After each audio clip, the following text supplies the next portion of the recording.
Assalamualaikum warahmatullahi wabarakatuh. Hai teman-teman, kita ketemu lagi di mata kuliah riset pemasaran di pertemuan ke-6. Di pertemuan ke-6 ini kita akan membahas mengenai teknik penyajian laporan riset. Laporan riset merupakan tahap akhir proses penelitian, di mana peneliti menuliskan dan menyampaikan hasil risetnya dalam bentuk karya ilmiah. Ada beberapa bentuk laporan riset. Ada laporan riset yang ditulis untuk lembaga atau instansi tertentu, ada laporan riset yang ditulis untuk memenuhi tugas sekolah atau kuliah, seperti paper, skripsi, tesis, disertasi. Ada laporan riset yang ditulis untuk jurnal akademik, dan juga ada laporan riset yang ditulis untuk media populer, seperti koran dan juga majalah. Laporan riset harus memberitahu para pembaca apa yang mereka butuhkan dan apa yang ingin mereka ketahui. Jadi, researcher bertugas menyampaikan informasi hasil riset secara terperinci dan dalam bentuk yang dapat dipahami. Oleh karena itu, sebagai researcher, kita harus tahu siapa yang menjadi target pembaca kita, sehingga kita bisa menyesuaikan dalam pembuatan laporan risetnya.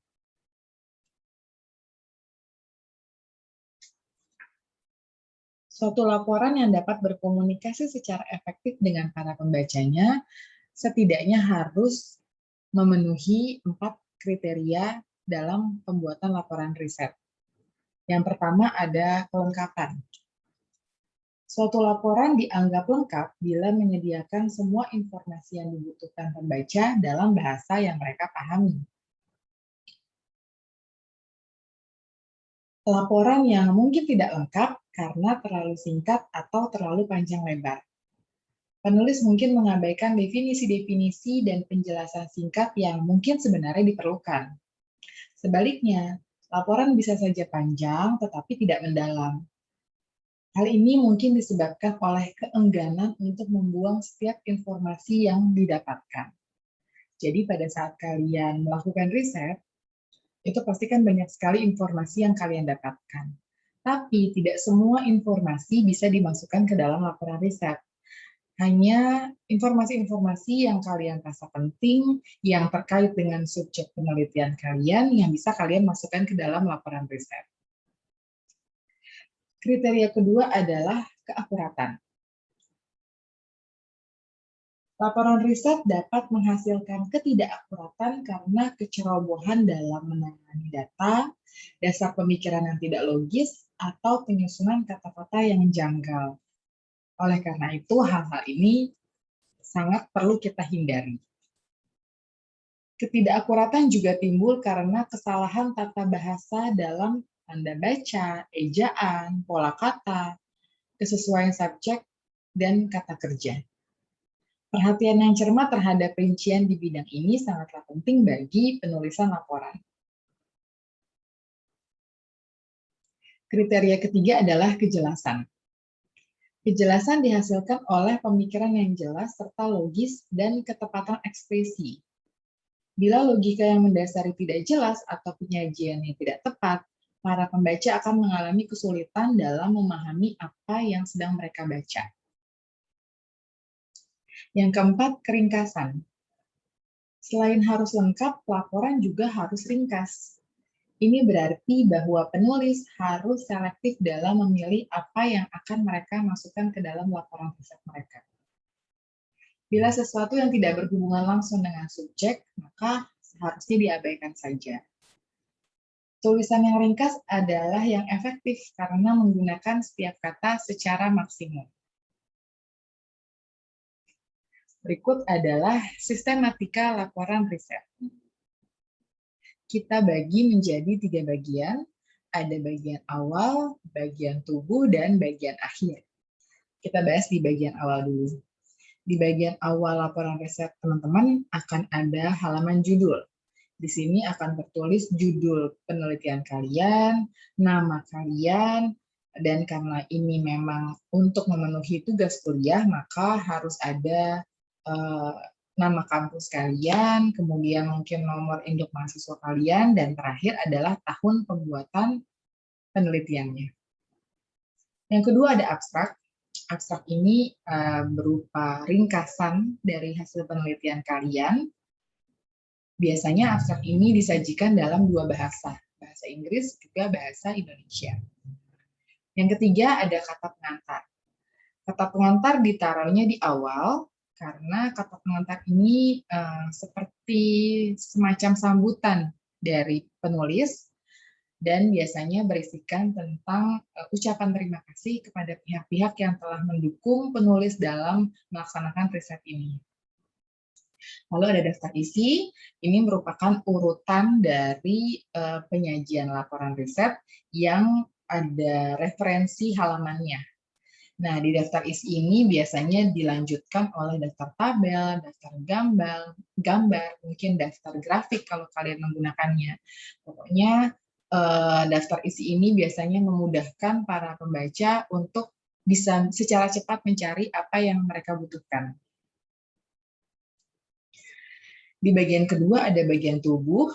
Ini dibagi lagi menjadi 5 bagian, yaitu bab 1 pendahuluan, kemudian bab 2 landasan teori, bab 3 metodologi penelitian, bab 4 pembahasan, dan bab 5 penutup. Di bab 1 pendahuluan ada latar belakang. Ini berisikan tentang informasi suatu masalah dan atau peluang yang dapat dipermasalahkan agar ditindaklanjuti lewat penelitian, termasuk hal-hal yang melatar belakanginya. Jadi bisa dibilang latar belakang ini adalah alasan kalian melakukan penelitian. Apakah untuk menyelesaikan masalah atau untuk mencari peluang, mendapatkan peluang. Kemudian yang kedua ada rumusan masalah. Ini berisi tentang uraian permasalahan yang akan kalian teliti. Biasanya rumusan masalah ini disajikan dalam bentuk pertanyaan. Lalu hipotesis penelitian. Ini adalah anggapan atau dugaan sementara yang nanti akan kita uji kebenarannya di dalam riset. Lalu yang keempat, tujuan penelitian. Ini adalah tujuan dilakukannya riset tersebut. Biasanya menjawab apa-apa saja yang ada di dalam rumusan masalah serta hipotesis. Yang terakhir ada manfaat penelitian.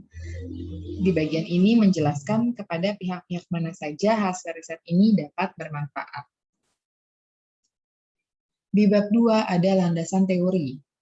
Secara umum landasan teori ini dibagi menjadi 3 bagian. Yang pertama teori pendukung, lalu hasil penelitian terdahulu, dan kerangka pemikiran. Di teori pendukung ini menguraikan teori-teori apa saja yang digunakan oleh penulis dalam mendukung proses riset. Biasanya pasti teori yang relevan. Di sini juga berisi kutipan pendapat ahli yang menggunakan teknik kutipan yang sudah disyaratkan. Hasil penelitian terdahulu. Hasil penelitian yang dilakukan oleh peneliti sebelumnya yang dapat dijadikan sebagai acuan dengan memperhatikan kaidah-kaidah ilmiah. Biasanya terdapat kemiripan dengan penelitian yang kita lakukan. Penelitian terdahulu ini biasanya memang kita jadikan referensi dan memang memiliki kemiripan dengan penelitian kita. Mungkin memiliki variabel yang sama, atau mungkin memiliki metode yang sama, pola yang sama, dan lain sebagainya. Lalu ada kerangka pemikiran. Ini adalah gambaran tentang hubungan antara variabel yang diteliti disajikan dalam gambar diagram kausalitas. Nah, di sini nih yang biasanya kita gambarkan bagaimana variabel independen mempengaruhi variabel dependen kita. Atau mungkin kalau teman-teman menggunakan variabel moderating atau intervening, juga kalian gambarkan di bagian kerangka pemikiran ini. Di bagian ketiga ada metodologi penelitian. Di sini menjelaskan teknis penulisan kalian. Jadi menjelaskan objek penelitian kalian, kemudian metode dan desain penelitian yang kalian pilih, lalu teknik pengumpulan data yang kalian gunakan, teknik analisis datanya, dan juga variabel penelitiannya. Di bab ini nanti akan ada tabel operasional yang berisikan tentang variabel yang kalian gunakan, kemudian definisi variabel yang kalian gunakan, lalu dimensinya kalau ada indikatornya, dan juga sampai ke instrumen. Instrumen adalah pertanyaan-pertanyaan yang kalian gunakan di dalam kuesioner. Di bab 4, pembahasan ada deskripsi data. Di bagian ini merupakan pengelompokan atas data yang dimiliki, baik data masa lalu dan data masa kini, data primer dan sekunder, data kuantitatif dan kualitatif yang berhubungan dengan topik penelitian kalian. Disajikan dalam bentuk tabel atau diagram. Lalu ada analisis data. Ini berisi pengolahan data dengan menggunakan alat ukur dan perbandingan dengan hasil penelitian terdahulu. Dicari benang merahnya apabila hasilnya sama, kemudian hasil perhitungan statistik dianalisa pada bagian ini. Inti dan mutu dari penelitian ada pada bagian analisis data ini. Jadi, penelitian terdahulu yang sudah kalian kumpulkan dibandingkan dengan penelitian kalian. Kalau sama, dicari benang merahnya apa, tapi kalau ternyata hasil penelitian kalian beda dengan penelitian terdahulu, maka kalian harus mencari tahu kenapa terjadi perbedaan. Apakah mungkin karena objeknya berbeda, mungkin karena lokasi yang berbeda, atau situasi yang berbeda, dan lain sebagainya. Yang ketiga, hasil penelitian dan interpretasi. Seluruh hasil analisis ditindaklanjuti dalam sebuah interpretasi. Hasil berupa interpretasi menghasilkan informasi baru, berupa jawaban dari rumusan masalah dan hipotesis perhitungan statistik yang sudah kita paparkan di awal. Kemudian bab 5, penutup, isinya adalah kesimpulan dan saran. Kesimpulan berupa summary dari keseluruhan hasil penelitian kita. Bisa dibuat dalam bentuk poin-poin. Biasanya ini juga ada kaitannya dengan tujuan dari penelitian kita. Lalu ada saran. Di saran ini biasanya ditujukan kepada pihak yang akan memanfaatkan hasil penelitian dan pihak peneliti lain agar mencoba meneliti lebih jauh hasil dari penelitian pada penelitian selanjutnya. Jadi kalau tadi di awal kita mencantumkan penelitian terdahulu yang menjadi acuan kita, maka di saran ini kita juga memberikan saran kepada peneliti yang akan datang yang menjadikan riset kita ini sebagai penelitian terdahulunya mereka. Nah, di situ kalian bisa memberikan saran apa yang harus mereka lakukan. Mungkin dengan mengganti objek penelitiannya, atau mungkin menambahkan variabel independennya, dan lain sebagainya.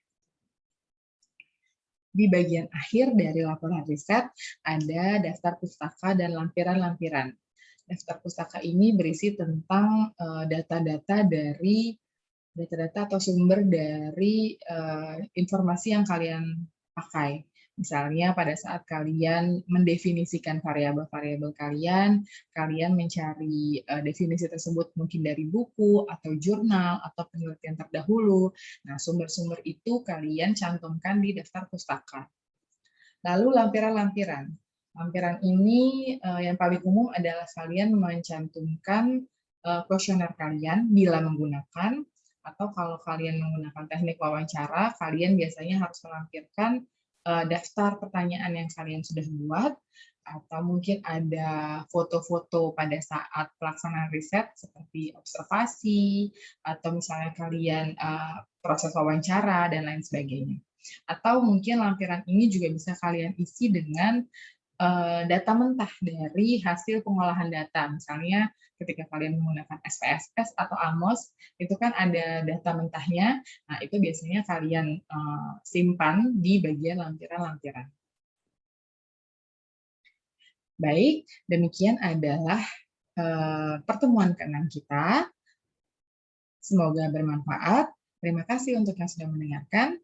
Wassalamualaikum warahmatullahi wabarakatuh.